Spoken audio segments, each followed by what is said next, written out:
So for today, I'm going to teach you on how to withdraw on your MetaTrader 5. So basically, first, you need to log in into your broker's website or application and use the same login credentials that you used when you created your MT5 or MetaTrader 5 account.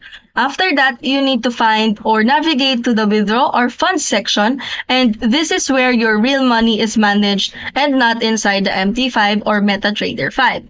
After that, you need to choose a withdrawal method, whether it is on a bank transfer, e-wallet like PayPal, cryptocurrency like USDT or Bitcoin, and it depends on what your broker supports.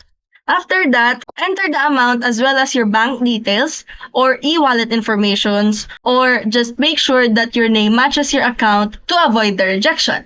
After that, finalize all the details and informations for you to be able to submit the request and wait that you may need to be verified via SMS or email.